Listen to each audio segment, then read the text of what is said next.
menjaga brand, membuild brand itu adalah satu hal yang kayaknya gampang, tapi sebenarnya tuh susah banget. Karena kalau kita ngomongin dari segi brand fatigue sendiri, ternyata brand fatigue ini nggak cuma bisa menerpa brand owners, nggak cuma bisa menerpa tim yang lagi ngerjain, tapi bahkan juga sampai ke customer sih. Gimana caranya kita bisa atur nafas kita supaya kita bisa jalan terus di situ dengan baik. Lifelong learning tuh kan berarti nggak ada satu titik tujuan. You go to one milestone and then you go to another milestone and then you have to do marathon and then berhenti dulu. Jadi sebetulnya membangun brand, kemudian safeguarding the brand is like that ya. Pasti ada momen di setiap perjalanan brand di mana the spark starts to fade. Warna brand dan kopinya kerasa dipaksain dan strategi cuma jadi dokumen yang numpuk. This episode is a soft landing for all of us who felt brand fatigue. Let's talk about it openly without guilt, because sometimes the most mindful thing you can do is pause.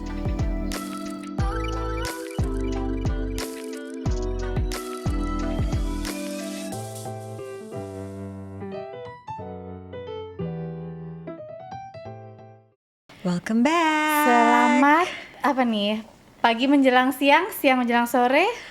Oke, hari Des? ini kita ngobrol apa ya? Kalau kemarin tuh kayaknya kita udah banyak ngomongin tentang bagaimana caranya membuild brand, putting all the emotional feelings, Pokoknya penuh dengan values, rasa di dalam mangkuk itu gitu ya. betul. Terus strategi, terus gimana kaitannya dengan sales. Tapi mungkin ada baiknya juga kita bisa ceritain ke siapapun yang nantinya akan mendengarkan podcast ini, real condition tentang memiliki sebuah brand, bahwa perjalanan membuild brand pun itu juga nggak akan selalu positif, nggak akan selalu menyenangkan. Supaya mungkin siapapun yang juga mungkin punya rencana untuk membangun brand mereka sendiri juga mungkin bisa jaga-jaga, karena mungkin ini sesuatu yang pasti akan mereka lalui juga. Atau bukan hanya yang building brand, their own brand, tapi juga working in a corporations, brand managers, even the CEO maybe. So mungkin in this episode kita pengen juga menceritakan ke teman-teman yang ada di luar sana tentang yang namanya brand fatigue. Pegal, linu, Bukan karena jompo, bukan. Tapi karena mungkin salah satunya adalah melakukan hal yang sama berulang-ulang. We talk about brand itu harus konsisten, tapi kadang konsistensi yang akhirnya menjadi monoton malah jadi itulah sakit pinggang. Nah mungkin kamu bisa ceritain tuh Kak, dari sisi point of view sebagai brand consultant. Kan tadi kita sempat setuju gitu kalau brand fatigue ini atau kelelahan ini tuh sebenarnya nggak cuma milik brand owners gitu. Bahkan kita pun yang misalnya day to day-nya juga membantu klien untuk memperkuat brandnya, itu juga bisa loh merasakan adanya brand fatigue. Menurut kamu sendiri, apa sih yang biasanya akan orang experience, akan orang rasakan ketika memang mereka lagi ada di stage yang namanya brand fatigue? Case-nya pasti macam-macam sih. Aku coba recall yang teringat dulu di kepala langsung gitu ya. Kalau dari pengamatanku dulu nih, dari pihak ketiga gitu, dari outsiders looking into the client's world gitu ya. Mereka tuh kan menjaga brandnya itu pasti setiap hari ada aja yang dilakukan. Ada juga yang udah punya a certain guideline gitu. Harus melakukan ini macam-macam lah gitu kan. Sampai ke tahap campaign kalender, event kalender. Wah, kalender tuh terpampang dan 1 tahun ya kayak yang kemarin kita baru datang aja gitu. Begitu kita masuk ruang meetingnya itu isinya kayak kalender gitu kan. Tapi ketika kita ajak bicara, ada yang paham why it needs to be there, why we need to have this kind of event, message-nya apa. Tapi ada yang tahu mau bikin acara apa. Pokoknya di tanggal segitu tuh udah harus Ada ada. aja. Ya udahlah nanti mikir nanti aja, palingan seminggu sebelumnya juga the idea comes to mind. And then di situ aku langsung ngerasa why? Kenapa seems like nggak ada excitement satu, terus kok kayak robot berjalan aja ya. Pokoknya ya jam segini aku harus makan, jam segini aku harus minum, jam segini aku harus mandi, abis itu tidur. Kayak should it be more alive? Because brand ini kan sesuatu yang punya soul. Kasian aja kalau ya udah nanti tanggal sekian kita bikinin acara, ntar abis itu kita bikin acara lagi 2 minggu kemudian gitu. Ya, even mungkin nanya ke kita gitu, kira-kira belum ada ide nih Mbak Almira, apa ya yang bisa kita kerjain, atau ide-ide apa ya yang bisa kita kolaborasikan gitu. Di situ I would have felt dia lebih bersemangat dan passionate gitu. Tapi saat itu yang kutangkap kayaknya dia kelelahan sih ngurusin brand ini gitu. And once I get to know what's going on, I think in that company keputusan yang sering berubah, kemudian sudut pandang yang juga nggak align dari para leaders, terus dari sisi supportnya dari para leaders juga kadang ada, kadang enggak. Tapi terus nge-push tim untuk ya pokoknya tetap harus ada event, harus tetap ada social media konten yang di-post, tanpa jiwa brand yang mereka semua as a corporation atau as an organization tuh pahami dan mengerti gitu. Akhirnya dari tim sales, marketing atau brandingnya mulai kebingungan gitu, nge-post apa lagi ya, event apa lagi ya, dan itu akhirnya membuat mereka mulai encok pegelinu gitu. The brand fatigue feels real. Kalau udah kayak gitu biasanya dengan ya sudahlah, event yang di create atau postingan yang di upload mulai terasa kosong, kok kayak sebatas informasi faktual aja, koneksinya jadi hilang. Karena then the posting is not conversational, it's not something yang engaging, bahasanya juga mungkin bukan bahasa-bahasa yang membuat orang jadi ingin baca terus atau yang nge-like, nge-share, you know, all the currency nowadays, atau bahkan save deh. Itu kan juga tanda yang baik ya, kalau ada orang save tuh berarti ada engagement dan fungsi dari apa yang kita produce out there gitu. Dari situ aku merasa itu salah satu contoh brand fatigue yang sering kutemui di organizations gitu. Dan peran kita di situ kan biasanya sebagai konsultan, dan juga setelah kita do consultation for them, kita kan juga melakukan yang namanya guardian lah, kita melindungi, membantu mereka memprotect their brand gitu. Aku banyak menemui brand fatigue itu ketika masa-masa implementasi brand juga sih. Ini udah 6 bulan berjalan kok kita kayaknya terlalu begini-begini terus ya gitu. Terus mulai bingung deh gitu, harus ngapain lagi, kita harus berubah nggak ya gitu. Itu biasanya menarik untuk aku gali sih gitu. Apa yang membuat mereka merasakan seperti itu, terus apakah karena konsistensinya atau karena arahan brandnya yang belum ngejejek gitu ya. Ya. In their daily life tuh kayak gimana gitu. I don't know about you, cause you are also brand consultant, tapi in a way you also have a brand that you build and nurture. Pernah pegel nggak?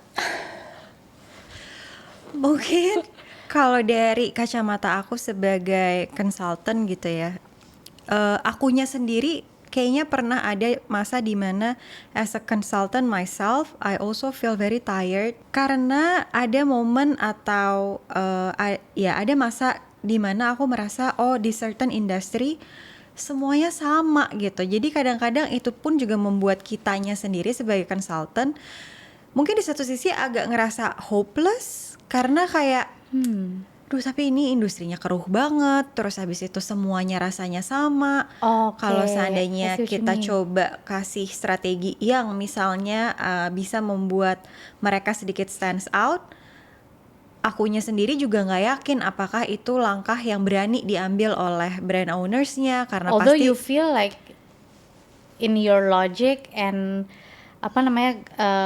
feel it's the right way to go. iya, karena kan balik lagi brand ownersnya pun juga Iya, pasti iya, kan akan iya. melihat competition kan. Itu iya ya, sering Iya kita temui kan, sih sering kayak kita ini tuh cocoknya temui. begini. Iya, tapi Menurut kayak hasil research apa segala macam ini tuh ini, tapi iya. will they buy this? Kayak aku juga ingat waktu itu kita pernah ngerjain salah satu klien yang memang mereka itu payment gateway system gitu. Apa nih dari si pemilik brand ini itu apa yang mau dimunculkan, apa yang mau dikeluarkan. Sedangkan menurutku pada saat itu mostly payment gateway itu ya burning money, bikin promo supaya dipakai, supaya customer mau download aplikasinya, supaya customer Iya. mau pakai sistem poinnya mereka Iya. atau servisnya mereka. Jadinya I remember kita merasa agak clueless mungkin ya di awal-awal karena mereka juga nggak ada aspiration betul. secara brand. Iya, Maksudnya iya. makanya mereka datang ke brand consultant untuk mengasah itu memang, tapi biasanya kan ada aspirasi atau business goal lah yang dituju and why you create this business gitu kan. Iya, betul. Jadi menurutku kayak kadang-kadang yang membuat kita sebagai brand consultant pun tuh juga rasanya tuh fatigue Iya. karena seolah-olah kita ini adalah tukang sulap gitu yang kayak oke, seharusnya ketika kita berkolaborasi bersama kalian kayak langsung bisa disulap cering gitu jadi dan kayak brandnya jadi distinct terus abis itu jadi unik banget gitu, sedangkan kan semua itu juga melalui proses kita berdiskusi, kita cari tahu mereka tuh maunya apa. Diferensiasi produk dan service mereka apa. Kadang-kadang yang kita temui ketika kita tanya what makes you different, bukan as a brand tapi as a business, when they don't know, disitulah langsung ini sakit nih. Wah, Ini sakit nih. Iya. Jadi nggak ada diferensiasi apa kayak kalau jus rasanya atau kalau bank apapun apa. Dan sebenarnya juga mungkin nggak bisa disalahkan ketika mereka punya ekspektasi berkolaborasi dengan brand consultant, artinya consultant bisa memberikan solusi gitu. Itu betul. Tapi menurutku juga di satu sisi kadang-kadang brand owners ataupun klien juga butuh tahu bahwa solusi yang kita berikan ini juga nggak bisa cering tiba-tiba gitu, karena kan harus melihat juga mereka sendiri sebagai yang punya bisnis.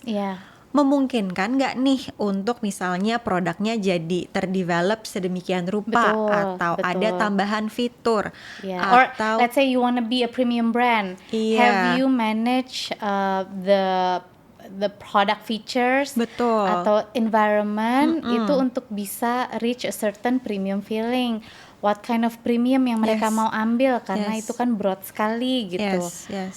Nah terus ketika membangun brand sendiri pun juga aku nggak tahu apakah aku bisa bilang di Loh ini pun aku merasakan fatigue, tapi belum lah kan baru mestinya harusnya ya, meskipun kan prosesnya juga dulu lumayan panjang tuh dari awal aku develop si scented candles gitu, tapi ada masanya dimana aku merasa capek karena kayak misalnya aku develop produk A tapi kok nggak ke beli-beli, atau misalnya aku udah coba misalnya secara mood fotografinya atau kayak dari sisi caption di sosial medianya, tapi kok kayaknya nggak ada yang ngegigit juga gitu. Itu pasti bikin aku pun sebagai brand owners juga jadinya merasa lelah gitu, nggak tahu ini sebenarnya harus dibawa kemana, harus dikemanain. Oke, itu fase sebelum Loh itu quote and quote reborn kan? Reborn, iya. Okay,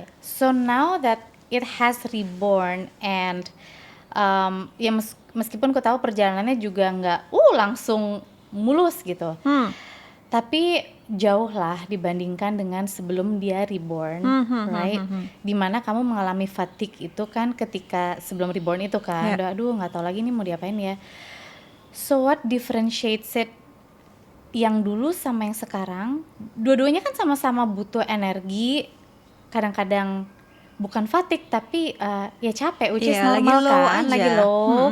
Apa yang membedakan, yang menurut kamu membedakan nih antara yang dulu dan sekarang in terms of yang dulu sampai dengan fatigue, yang sekarang ya kalau capek istirahat, jalan lagi, capek nggak nyampe encok pegelinu gitu maksudnya.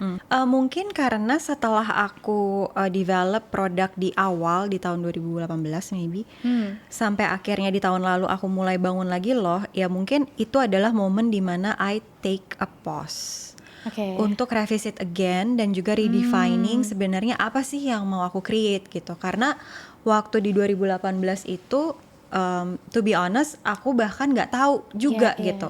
Maksudnya aku tahu tapi aku nggak berani betul-betul kayak make. Mengeksplor gitu ya, Betul. mengeksplor your why. Iya, karena masih merasa takut, masih merasa kayak Ragu. ragu.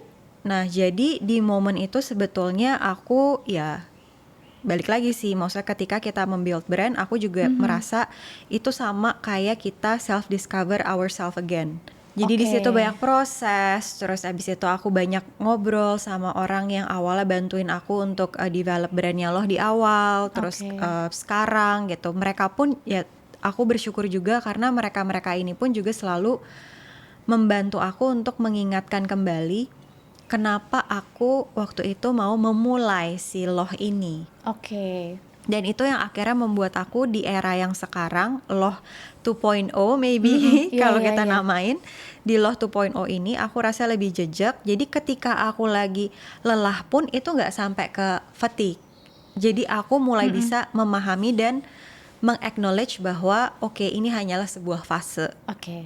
Dan it's okay gitu, nggak Well, apa-apa. I think because you have quote unquote reconnect with why Ya, you're ya, ya, doing ya. this at the I very think first so. place, karena I can only imagine ini maksudnya nggak hanya dalam brand building menurutku, tapi in everything that we do as a person, as a human being.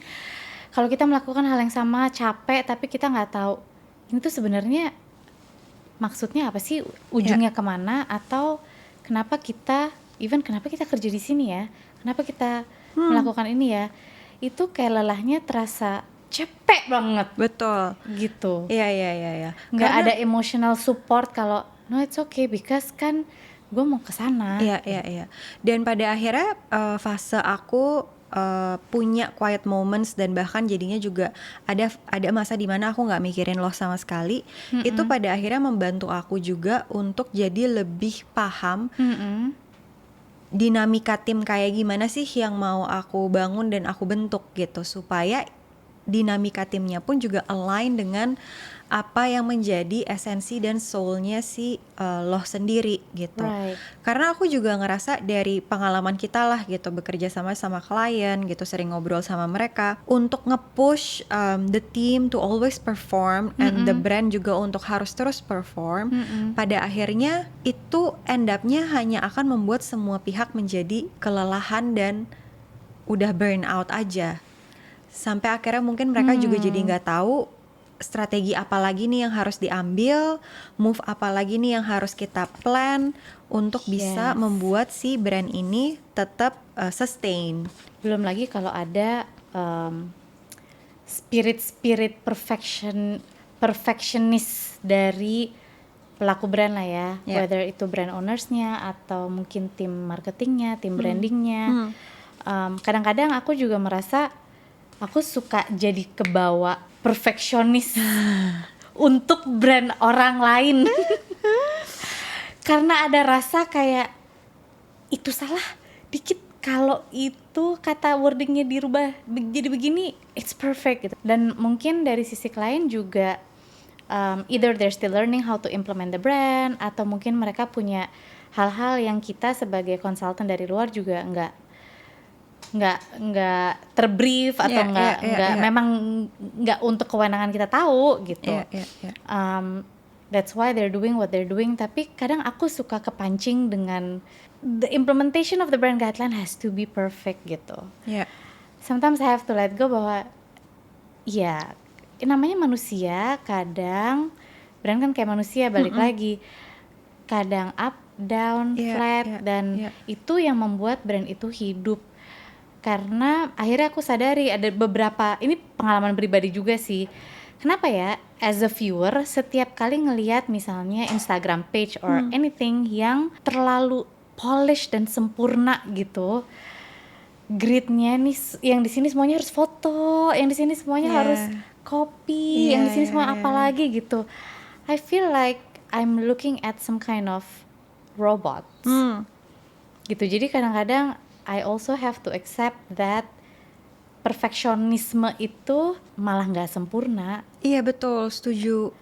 Dan kita kan juga sering kan Kak, misalnya kayak ketika udah keluar nih guideline-nya, mereka selalu istilahnya langsung berpaku pada oke, berarti cuma seperti ini nih yang harus kita lakukan gitu. Yang mana menurutku kalau mindsetnya seperti itu, believe me, in maybe say 3 months, pasti timnya pun juga akan merasa fatigue gitu. Karena kayak dipaksain, Iya. dipaksain, everything has to be perfect. Jadinya, Overthinking. betul. Itu kalau menurutku ya. Jadi ada apa ya? Kalau sempat kita membahas the balance between sales and marketing. Jadi ini juga mestinya ada balance between guideline or implementing guideline perfectly versus apa yang actually terjadi di day to day activities ya. Iya, karena kan kita juga sempat ngomongin kan, to develop safeguarding a brand, itu kita pun juga harus being honest gitu. Apa yang sedang terjadi, terus bagaimana cara kita mengimplementasikan hal yang sedang terjadi di ekosistem brand tersebut terhadap bagaimana kita mengkomunikasikan brand itu keluar gitu kan. Nah cuma mungkin banyak dari kita ketika kita membuild sebuah brand atau ketika kita bekerja yang divisinya itu adalah mengactivate the brand, jatuhnya tuh jadi kayak we're doing too much too often juga gitu. Kayak kita mikir oke, sebagai brand tim nih gitu, kita harus selalu menganalisa kompetitor, jangan sampai keduluan, jangan sampai kita kecolongan gitu. Jadinya kan pasti kita mau nggak mau unconsciously akan mikirin Ngikutin terus kalender kan. mereka juga ya. Pokoknya kita juga mau yang ujung-ujungnya membuat yang tadi aku mention dari kacamata konsultan pun merasa di industri pun juga jadinya semua sama aja gitu loh. Nggak ada sesuatu yang spesial, yang mana menurutku kayaknya itu juga bisa berdampak ke bagaimana customer melihat industri tersebut. itu, Jadi kayak udah capek duluan gitu. Mereka juga nggak tahu mereka harus tetap stick sama brand yang mana gitu. Karena bisa jadi brand yang selama ini mereka pikir very unique, terus punya differentiate factor sendiri, kok malah jadi sama juga ya gitu. Sama yang lain, Sama yang iya. lain. Semua brand ngomongin hal yang sama. Iya. Semua brand ngejar feature yang sama. Semua brand pokoknya ada di position yang sama. Jatuhnya kan sebagai customer pasti juga jadi capek kan. Balik lagi, menjaga brand, membuild brand itu adalah satu hal yang kayaknya gampang, tapi sebenarnya tuh susah banget. Karena kalau kita ngomongin dari segi brand fatigue sendiri, ternyata brand fatigue ini nggak cuma bisa menerpa brand owners, nggak cuma bisa menerpa tim yang lagi ngerjain, tapi bahkan juga sampai ke customer sih kalau menurutku. Iya, kayak misalnya mau cari insurance nih, aduh insurance yang mana ya? Kayaknya semua insurance sama aja gitu. Atau enggak mau buka tabungan di bank yang mana ya, KPR yang mana ya. Pada akhirnya yang dipilih kan yang bunganya paling rendah nih kalau untuk KPR, atau bunga depositonya paling tinggi kalau untuk deposito. Akhirnya balik lagi ke feature gitu. Padahal secara industri udah sempet tuh, financial industry kan banyak differentiations between different companies, different brands lah gitu. Balik lagi ujung-ujungnya ke yang episode sebelum kita bicarain, that's the reason why kenapa orang-orang atau brand-brand itu banyak yang jadinya tuh kecemplung di perang promo, perang harga. Karena itu tadi udah fatigue menurutku.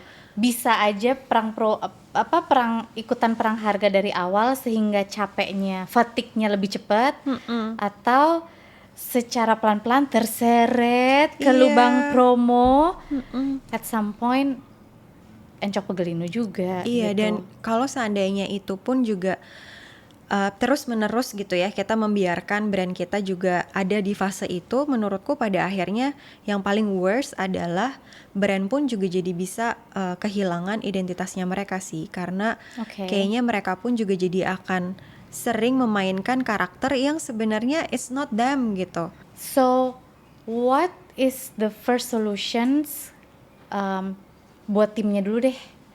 Kalau untuk brand owners kan, I think the solution is to take a pause Yeah. and relook sebenarnya apa sih, why we're doing this gitu. Atau sebagai profesional si levelnya untuk take a pause juga untuk lihat kondisi bisnis gimana, what is my differentiation gitu kan. Nah tapi kalau untuk tim ini kan tim branding, tim marketing, tim korkom, mereka ini kan terima guideline usually, and then they have to implement it. Kalau mereka fatigue, what do they need to do? Iya, kan nggak mungkin kayak white flag, bos, kayaknya nggak sanggup lagi Aku nih. udah gitu. capek banget. Aku udah capek banget. Boleh gak kerja yang lain atau pindah divisi? Ya udah, divisi sales. Mungkin ini dari personal experience juga, itu adalah to talk to our customers or whoever yang memang masih apa ya istilahnya, the brand still lives in their heart gitu. That's a good trick. Yes, karena kadang-kadang sebenarnya kita pun sebagai tim gitu ya, apalagi kalau misalnya brand team, Iya. mereka bisa banget kok untuk reconnect sama audience, untuk tahu lah istilahnya gimana caranya keluar hanya dengan bacain komen, bacain Iya. feedback. Itu The good and the bad and ya. the good and the bad. The Iya. bad pada akhirnya kita jadi tahu, oke, ternyata kemarin tuh ini loh yang menyebabkan kita fatigue gitu. Oke. Tapi kalau yang the good side itu tuh pada akhirnya bisa membuat kita jadinya tuh ingat kembali siapa sih si brand yang lagi kita kerjain ini. Reasonnya si brand ini ada itu tuh untuk apa, dan bahkan kita pun sebagai tim yang mengactivate brand tersebut bisa reconnect with the brand itself to find the Kitanya love sendiri again. ya memang mempersonakan ini sebagai manusia itu mungkin lebih mudah Lebih ya mudah, untuk gitu. para tim ini, apalagi misalkan timnya tim baru Iya, gitu iya, kan, iya, baru iya, bergabung. Nih guideline ya, pelajari, kamu harus bikin campaign kayak ngikutin ini ya gitu. Just like your experience dulu mungkin ya. Iya. Ngobrol terus abis itu kan kadang-kadang kita pun juga ya mungkin bacain customer feedback atau misalnya ajak mereka ngobrol gitu. Pada akhirnya mungkin kayak buka foto album kali ya Kak. Iya, Jadinya iya. tuh kita jadi Bener. kerimain lagi Waktu kita gitu. kecil, iya sih, Waktu kita ternyata. bikin event ini tuh wow ternyata happy banget ya. Iya, Ternyata customer kita merasa A, B, C, D gitu. Karena kayaknya yang bisa membantu kita untuk keluar dari kondisi brand fatigue ini adalah memang harus reconnect ourselves dengan brand yang lagi kita kerjain sih. Mau itu brand ownersnya, mau itu brand timnya. Then kita bisa meredefine sukses tuh artinya apa Yes. untuk kondisi yang terjadi pada saat itu Iya, ya gitu. Aku coba bring to analogy to my daily life lah ya. As a mom, as a working mom, nggak bisa dipungkiri kadang-kadang aku merasa capek banget. Capeknya bukan capek mental sih, tapi lebih pertama ke fisik dulu nih. Bangun pagi terus kerja sampai malam, anak-anak tidur, gue kerja lagi kayak gitu aja selama bertahun-tahun gitu kan. Sampai akhirnya pasti kena mental juga, Nek. Aku tuh capek. Siapa? Aku. Aku tuh capek banget. Itu kapan istirahatnya? Padahal nggak ada yang nyuruh lu juga sih buat kejar-kejaran segitu. Dan saran-saran yang diberikan from my husband tentunya kayak pause, diem, why do you need to work? Buat apa gitu? Aside from ya pasti kalau bekerjanya baik, ya rezeki ada aja datang apa segala macam gitu. Tapi aside from that, apa sih, kenapa sih kerja? Is it for personal achievement? Is it for family? Is it for giving example to your kids?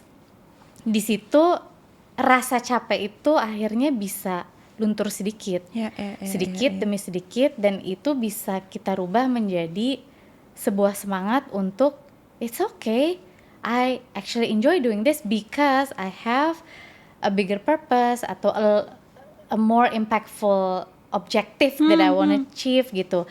Mungkin itu ya, aku coba kasih analogi yang mungkin keseharian untuk viewer kita bisa relate gitu ya. Iya. Karena ya itu, kalau brand itu manusia, bisnis itu apa tadi, perjalanan gitu. hidupnya. Gimana caranya kita bisa atur nafas kita supaya kita bisa jalan terus di situ dengan baik. Dan kalau hidup tuh kan berarti I would say lifelong learning tuh kan berarti nggak ada satu titik tujuan. You go to one milestone and then you go to another milestone and then another pit stop and then maybe you have to do marathon and then berhenti dulu.